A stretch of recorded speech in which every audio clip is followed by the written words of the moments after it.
Okay, question 24. Each person in a fitness club is going to get a gift, a free gift. Okay. Stan's going to order the gifts. Stan takes a sample of 50 people in the club and he asks each person to tell them what gift they'd like. And here's the information. Okay, some people want different things, don't they? There are 700 people in the fitness club. Okay, and this is just 50 of them.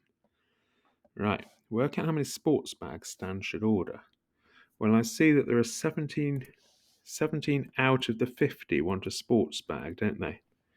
But of course, there are actually 700 people in the club, aren't there? So if it's 17 for every 50, you need to work out how many he's got to buy if it's going to be out of 700. So that, you've got 14 times as many people here. So you're going to need to buy 14 times 17 bags, 238 bags. 238. And that would cover all of the 700 people, wouldn't it? Well, all of the 700 people who want a sports bag. Write down any assumption you made. Well, we've assumed that this group of 50 is representative, haven't we, of the whole of the membership. So we have, so we've assumed that the sample is representative. If it's not representative of the group, what would happen? Because it says explain how this could affect your answer. If it's is not representative, well, our answer could be wrong, couldn't it? Then answer could be wrong. There we go. Okay. All right, let's move on. Question 25. Here are 6 graphs. Write down the letter of the graph that could have this equation. Let's have a look. Y equals x cubed. Right. Well, y equals x cubed. Let's look at each of these. Well, it's not going to be a straight one. Okay, so that's fine.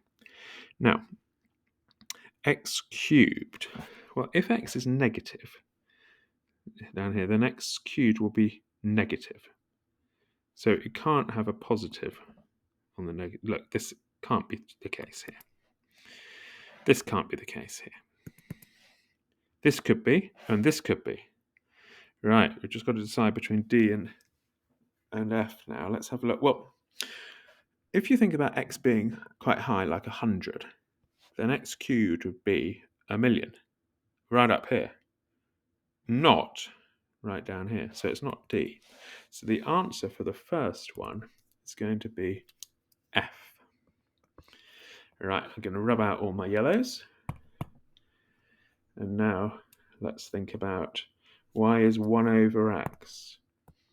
Okay, now 1 over x. Well, 1 over x is going to be positive when x is positive. But it's going to get smaller and smaller, isn't it? Because 1 divided by 1 is 1, but then 1 divided by 100 is... So it can't be going up and up and up. It must be going down and down and down. So it can't be that one. Can't be that one. Can't be that one. Could be that one. It's not straight. And it's not... Oh, must be E, mustn't it? Okay. There we go. Right. Question 26. The nth term of a sequence is 2n squared minus 1. Okay. And the nth term of a different sequence is 40 minus n squared. Show there's only one number in both sequences. Okay, well, I think we should just do a bit of an explore here. So on the left-hand side, let's explore the sequence 2n squared minus 1. So n could be 1, n could be 2, n could be 3, n could be 4, and so on. 1, 2, 3, 4, 5. So each time it's 2 times n squared. So 2 times 1 squared is 2. 2 times 2 squared is 2 times 4, which is 8. 2 times 3 squared is 2 times 9, which is 18. 2 times 4 squared is 2 times 16, which is 32. 2 times 5 squared is 2 times 5 squared is 2 times 25, which is 50. And now I've just realised I've done all these wrong because I was supposed to take away 1, wasn't I? So it's 2 times n squared minus 1. So actually, it should be 2 times 1 squared, which is 2, minus 1 gives me 1. 2 times 2 squared, 2 times 4, which is 8, minus 1 gives me 7. 2 times 3 squared, 2 9s are 18, minus 1 is 17.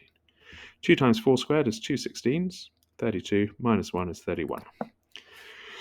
2 times 5 squared, 2 times 25 is 50, minus 1 is 49. So those red numbers are the terms of this sequence. All right, let's look at the next sequence, shall we? The formula is 40 minus n squared. So let's have a look. Let's go up to 5 again, see what happens. 3, 4, 5. So 40 minus 1 squared, well 1 squared is 1, so 40 minus 1 is 39. 40 minus 2 squared, that's 40 minus 4, 36. 40 minus 3 squared, 40 minus 9 is 31. 40 minus 4 squared, 40 minus 16 is 24. 40 minus n squared, 40 minus 25 is 15. Aha, look at this. So this red sequence is going up, isn't it? 1, 7, 17, 31, 49. And this green sequence is going down. So this sequence is going to keep on going higher and higher. This red sequence is going to keep on going up and up. And this green sequence is going to keep on going down and down. So one of them's going up. Oh, look, 31 they've got in common, haven't they? But this one's going to go up and up and up. And that one's going to go down, down, down. So the only one they're going to have in common is 31. So I think we've shown that. And we'll move on to 27.